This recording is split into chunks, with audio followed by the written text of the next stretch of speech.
नमस्कार प्यारे बच्चों। अर्थशास्त्र की कक्षा में आप सबका स्वागत है। पिछले अध्याय में आपने जाना कि आंकड़ों का संग्रहण कैसे करते हैं। आपने प्राथमिक तथा द्वितीयक आंकड़ों के बीच अंतर को भी समझा। प्राथमिक आंकड़ों को संग्रह करने की विभिन्न विधियों तथा प्रायोगिक सर्वेक्षण, जनगणना एवं प्रतिदर्श सर्वेक्षण के बारे में भी जाना। प्रतिदर्श चुनने की दोनों तरीकों यादृच्छिक प्रतिचयन एवं अयादृच्छिक प्रतिचयन के बारे में विस्तार से चर्चा की। प्रतिदर्श सर्वेक्षण के दौरान होने वाली त्रुटियां, प्रतिचयन त्रुटियां तथा अप्रतिचयन त्रुटियों के बारे में भी जाना। भारत की जनगणना तथा राष्ट्रीय प्रतिदर्श सर्वेक्षण संगठन को द्वितीयक आंकड़ों के स्रोत के रूप में जाना।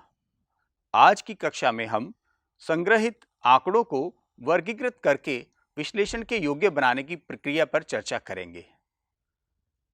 अनुसंधान के दौरान संग्रह किए गए आंकड़े अव्यवस्थित दशा में होते हैं। इन आंकड़ों से तुलना करना, संबंध ज्ञात करना, निर्वचन करना या उनसे कोई उपयोगी निष्कर्ष निकालना बहुत कठिन होता है। अनुसंधान के उद्देश्यों के आधार पर संग्रहित आंकड़ों से कोई उपयोगी निष्कर्ष निकालने के लिए आवश्यक है कि आंकड़ों को संक्षिप्त तथा सरल रूप में प्रस्तुत किया जाए। ऐसा करने के लिए आंकड़ों का वर्गीकरण या संगठन करने की आवश्यकता होती है। आंकड़ों का वर्गीकरण आंकड़ों को सरल तथा संक्षिप्त रूप में प्रस्तुत करने में हमारी सहायता करता है। इस कक्षा में वर्गीकरण के अर्थ व उद्देश्य, वर्गीकरण के आधार, वर्गीकरण के प्रकार के विषय में चर्चा करेंगे। सबसे पहले जानते हैं कि आंकड़ों के संगठन की आवश्यकता क्यों होती है। आप एक ऐसे पुस्तकालय के विषय में कल्पना कीजिए जिसमें पुस्तकों की अलमारियों में विषयवार पुस्तकें नहीं रखी हैं। जिस पुस्तक को जहां जगह मिली उसे वहीं रख दिया गया है। ऐसे पुस्तकालय में आप अपने विषय की पुस्तक ढूंढने जाते हैं तो क्या आप अपनी पुस्तक ढूंढ पाएंगे? शायद नहीं। अपरिष्कृत या अव्यवस्थित आंकड़े भी इसी प्रकार के होते हैं, जिसमें उत्तरदाताओं से प्राप्त सूचना को बिना किसी व्यवस्थित क्रम के संग्रह कर लिया जाता है। इन आंकड़ों से कोई निष्कर्ष निकालना उतना ही कठिन है जैसे अव्यवस्थित पुस्तकालय से अपनी पसंद की पुस्तक को ढूंढना। यदि अनुसंधान की गई चयन की जनसंख्या का आकार विस्तृत है तो ऐसे विस्तृत आंकड़ों से कोई निष्कर्ष निकाल पाना घास में सुई ढूंढने जैसा होगा। इन बातों को देखते हुए आंकड़ों के संग्रहण के पश्चात सबसे पहले आंकड़ों का वर्गीकरण करके उनका संगठन करने की आवश्यकता होती है। वर्गीकरण का अर्थ जानते हैं। वर्गीकरण का तात्पर्य एक समान वस्तुओं को समूह या वर्गों में व्यवस्थित करने से है। आंकड़ों को उनकी समानता और साम्यता के आधार पर व्यवस्थित करके वर्गों या विभागों में प्रस्तुत करने की प्रक्रिया को वर्गीकरण कहते हैं। वर्गीकरण के अंतर्गत सभी समान मदों को एक वर्ग में रखा जाता है तथा सभी असमान मदों को विभिन्न वर्गों में रखा जाता है। अपरिष्कृत सांख्यिकीय आंकड़ों को उनकी विशेषता तथा शोध के उद्देश्यों के अनुसार वर्गीकृत किया जाता है, जिससे उन्हें संभालना सरल हो जाए तथा उनसे कोई उपयोगी निष्कर्ष निकालना आसान हो जाए। अब प्रश्न उठता है कि अपरिष्कृत आंकड़े क्या हैं? अवर्गीकृत आंकड़े अथवा अपरिष्कृत आंकड़े अत्यधिक अव्यवस्थित होते हैं तथा सामान्यतः यह इतने विशाल होते हैं कि इन्हें संभालना कठिन हो जाता है। अपरिष्कृत आंकड़ों से कोई सार्थक निष्कर्ष निकालना बहुत कठिन होता है, क्योंकि सांख्यिकीय गणना विधियों का प्रयोग इन पर सरलता से नहीं किया जा सकता। इस प्रकार के आंकड़ों को वर्गीकृत करके इनका उचित संगठन तथा प्रस्तुतीकरण किया जाता है।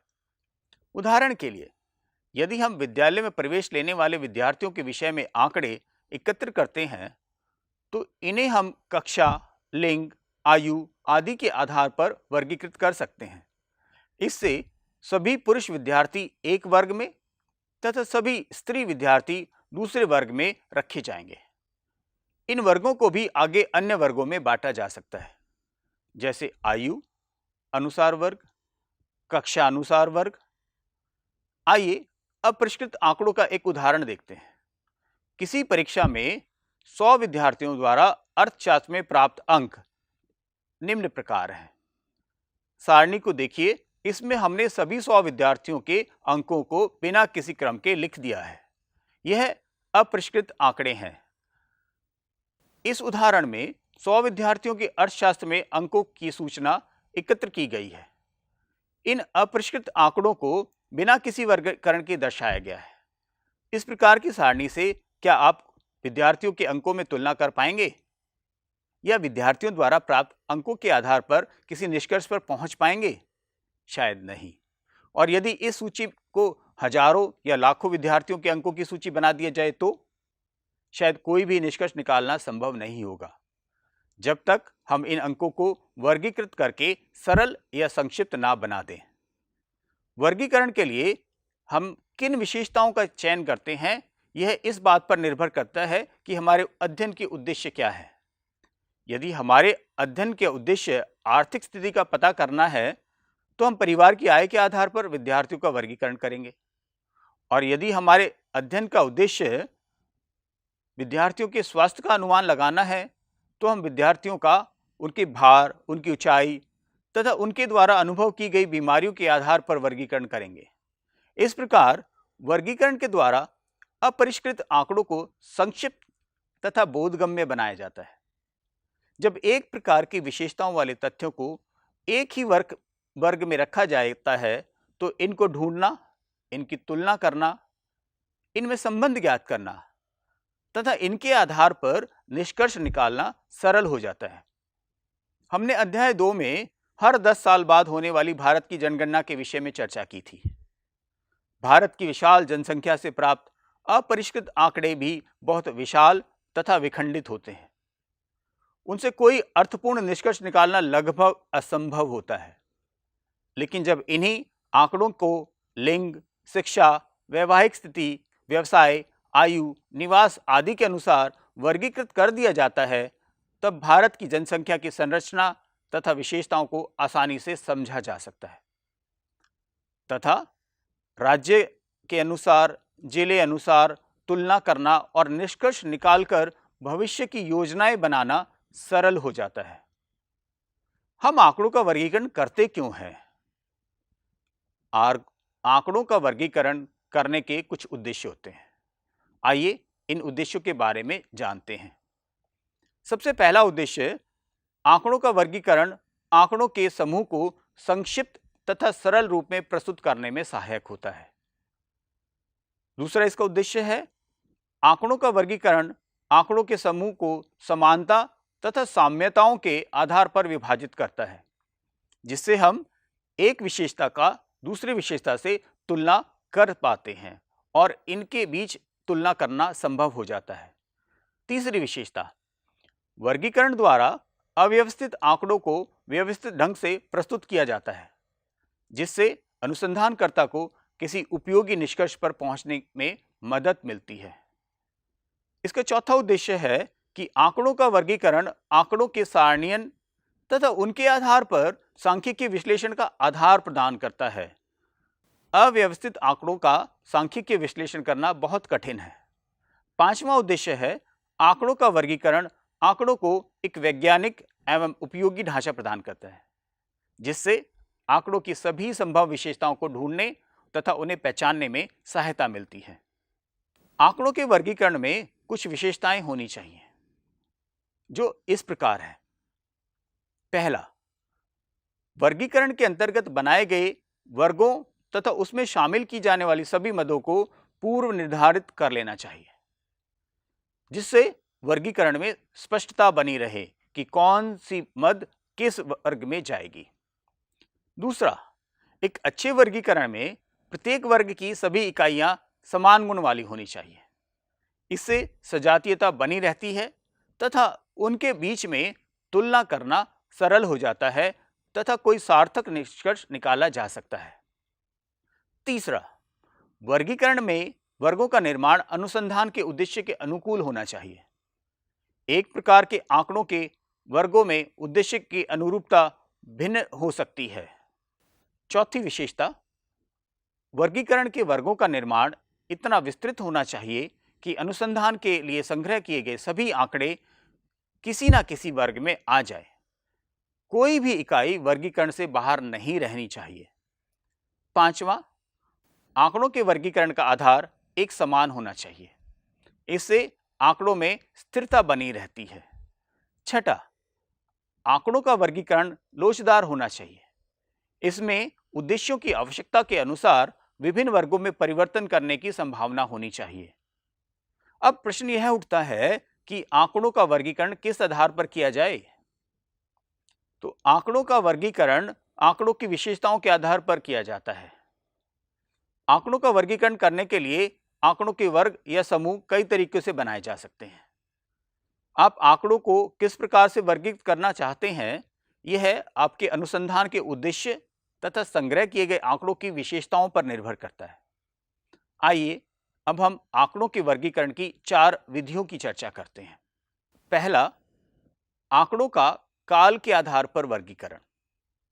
समय के अनुसार आंकड़ों को वर्गीकृत किए जाने को काल अनुक्रमिक वर्गीकरण कहते हैं। इस प्रकार के वर्गीकरण में समय के आधार पर आंकड़ों को वर्गीकृत किया जाता है, जैसे दशक, वर्ष, तिमाही, मासिक, साप्ताहिक या दैनिक आदि। समय काल या समय अवधि के आधार पर आंकड़ों को वर्गीकृत कर दिया जाता है। उदाहरण के लिए मासिक वर्षा, साप्ताहिक मूल्य वृद्धि, दैनिक तापमान, वार्षिक कृषि उत्पादन आदि। इसमें काल को अर्थात समय को आरोही या अवरोही क्रम में वर्गीकृत किया जाता है। काल अनुक्रमिक वर्गीकरण का एक उदाहरण आप देखिए। भारत की जनसंख्या दी गई है इस सारणी में। वर्ष 1951 से लेकर 2011 तक भारत की जनसंख्या दी गई है। इस उदाहरण में भारत की जनसंख्या को समय के आधार पर आरोही क्रम में वर्गीकृत किया गया है। प्रत्येक दशक की जनगणना के आधार पर भारत की जनसंख्या के आंकड़े वर्गीकृत किए गए हैं। इस सारणी से हम सरलता से तुलना करके निष्कर्ष निकाल सकते हैं कि किस दशक में जनसंख्या में वृद्धि दर सबसे अधिक रही तथा किस दशक में जनसंख्या में वृद्धि दर सबसे कम है। आंकड़ों के वर्गीकरण का दूसरा आधार है आंकड़ों का स्थान के आधार पर वर्गीकरण। स्थान के आधार पर आंकड़ों को वर्गीकृत किए जाने को स्थानिक वर्गीकरण कहते हैं। इस प्रकार के वर्गीकरण में भौगोलिक स्थिति के संदर्भ के अनुसार आंकड़ों को वर्गीकृत किया जाता है, जैसे देश, राज्य, शहर, जिला, कस्बा या गांव। भारत में जनसंख्या के आंकड़ों को राज्यों के अनुसार वर्गीकृत किया जाता है, जिससे हमें राज्यों के बीच में तुलना करने में सरलता होती है। कौन सा राज्य कृषि उत्पादन में आगे है, कौन सा राज्य साक्षरता दर में अव्वल नंबर पर है, किस राज्य में प्रति व्यक्ति आय सर्वाधिक है, यह सब निर्णय हम स्थानिक वर्गीकरण के आधार पर ही ले पाते हैं। स्थानिक वर्गीकरण का एक उदाहरण देखिए।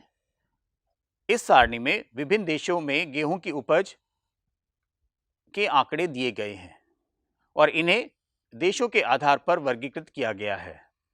इस उदाहरण में विभिन्न देशों की भौगोलिक स्थिति के आधार पर गेहूं की उपज के आंकड़ों का वर्गीकरण किया गया है। 6 देशों में प्रति एकड़ गेहूं की उपज के आंकड़ों के अनुसार वर्गीकृत किया गया है। इससे विभिन्न देशों में यह तुलना की जा सकती है कि किस देश में गेहूं की उपज अधिक है तथा किस देश में गेहूं की उपज कम है, तथा यह निष्कर्ष सरलता से निकाला जा सकता है कि किस देश में गेहूं के उत्पादन की बेहतर तकनीक है।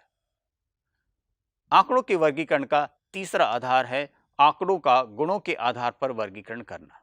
गुण एक ऐसी विशेषता होती है जिसे संख्या में व्यक्त नहीं किया जा सकता। गुण को केवल गुणात्मक विशेषता की उपस्थिति या अनुपस्थिति के आधार पर वर्गीकृत किया जा सकता है। गुणात्मक विशेषताओं पर आधारित आंकड़ों का ऐसे वर्गीकरण को गुणात्मक वर्गीकरण कहा जाता है। उदाहरण के लिए धर्म, जाति, लिंग, राष्ट्रीयता, साक्षरता, वैवाहिक स्थिति आदि ऐसे गुण हैं जिनका परिमाणन नहीं किया जा सकता। जब गुणों के आधार पर वर्गीकरण करना होता है तब मदों के अंतर गुणों की उपस्थिति या अनुपस्थिति के आधार पर किया जाता है। एक गुण की विशेषताओं में अंतर किसी प्राकृतिक सीमांकन के आधार पर किया जाता है। इस प्राकृतिक अंतर के आधार पर उस समूह का निश्चित कर सकते हैं जिसमें किसी एक विशेष मद को वर्गीकृत किया जाना है। उदाहरण के लिए, यदि हम साक्षरता के आधार पर वर्गीकरण करते हैं, तब एक समूह अक्षर ज्ञान वाले व्यक्तियों का होगा तथा दूसरा समूह उन व्यक्तियों का होगा जिन्हें अक्षर का ज्ञान नहीं है या वह निरक्षर हैं। गुणात्मक विशेषता के आधार पर वर्गीकरण दो प्रकार का होता है। किसी एक गुण के आधार पर किया जाने वाला साधारण वर्गीकरण तथा एक से अधिक गुणों के आधार पर किया जाने वाला बहुगुणीय वर्गीकरण। गुणात्मक वर्गीकरण का उदाहरण। इस उदाहरण में किसी देश की जनसंख्या को गुणात्मक चर लिंग के आधार पर वर्गीकृत किया गया है। प्रथम चरण में आप देखेंगे यह वर्गीकरण पहली विशेषता की उपस्थिति या अनुपस्थिति पर आधारित है, जैसे पुरुष या पुरुष नहीं। जो पुरुष नहीं है वो स्त्री है। इन दो विशेषताओं को आगे दूसरी विशेषता वैवाहिक स्थिति की उपस्थिति या अनुपस्थिति के आधार पर विभाजित किया गया है। आंकड़ों के वर्गीकरण का चौथा आधार है आंकड़ों का मात्रा के आधार पर वर्गीकरण। आंकड़ों में संग्रह की गई सूचनाओं की प्रकृति मात्रात्मक होती है। जब ऐसी विशेषताओं के संग्रहित आंकड़ों को वर्गों में समूहित किया जाता है तो वर्गीकरण मात्रात्मक वर्गीकरण कहलाता है। आंकड़ों की परिवर्तनशील विशेषताओं को, जिन्हें संख्यात्मक रूप में प्रकट किया जा सकता है, चर कहते हैं। मजदूरी, आयु, ऊंचाई, भार, दूरी, छात्रों के अंक आदि से संबंधित आंकड़े परिवर्तनशील होते हैं। यह सभी चर कहलाते हैं। जैसा कि आप जानते हैं, यह सभी चर मात्रात्मक रूप में व्यक्त किए जा सकते हैं।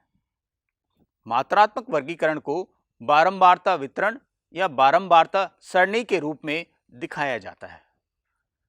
बारंबारता वितरण सामान्यतः आंकड़ों को वर्गों में व्यवस्थित करता है तथा इन वर्गों में से प्रत्येक में आने वाले प्रेषण की संख्या बारंबारता को दिखाता है। मात्रात्मक वर्गीकरण का एक उदाहरण देखिए। 100 विद्यार्थियों के अर्थशास्त्र में प्राप्त अंक का बारंबारता वितरण यहां दिखाया गया है।